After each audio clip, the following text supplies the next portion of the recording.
একদিকে সিআইডির তলব, অন্যদিকে হাইকোর্টে ধাক্কা। অভিষেককে ঘিরে বাড়ছে চাপ। ক্ষমতার সমীকরণেও কি বদলের ইঙ্গিত? বিধানসভার সই জালিয়াতি মামলাকে ঘিরে তৃণমূল কংগ্রেসের সর্বভারতীয় সাধারণ সম্পাদক অভিষেক বন্দ্যোপাধ্যায়ের উপর রাজনৈতিক ও আইনি চাপ ক্রমশ বাড়ছে। এই মামলায় দ্রুত শুনানির আবেদন নিয়ে কলকাতা হাইকোর্টে দ্বারস্থ হলেও তা খারিজ করে দিয়েছে আদালত। বিচারপতি স্পষ্ট জানিয়ে দিয়েছেন, মামলার নির্ধারিত ক্রম অনুসারেই শুনানি হবে এবং আগামী বুধবার বিষয়টি শুনানির জন্য তালিকাভুক্ত রয়েছে।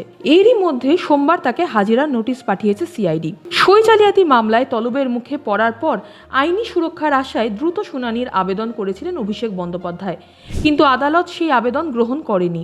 ফলে নির্ধারিত সময়েই মামলার শুনানি হবে।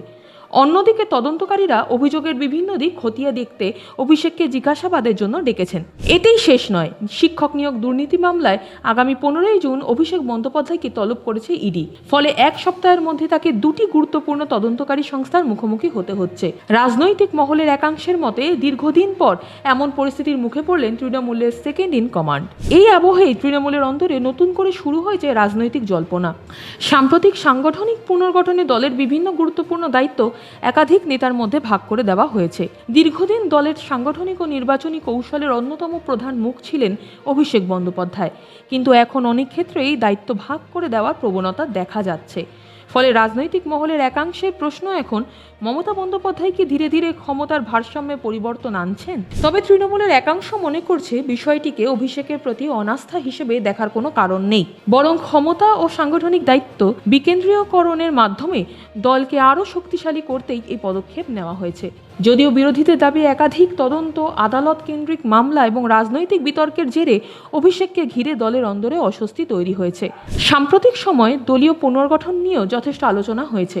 বিভিন্ন কমিটি পুনর্গঠন, সাংগঠনিক দায়িত্বের পুনর্বিন্যাস এবং নেতৃত্বের নতুন সমীকরণকে কেন্দ্র করে রাজনৈতিক মহলে নানা ব্যাখ্যা উঠে এসেছে।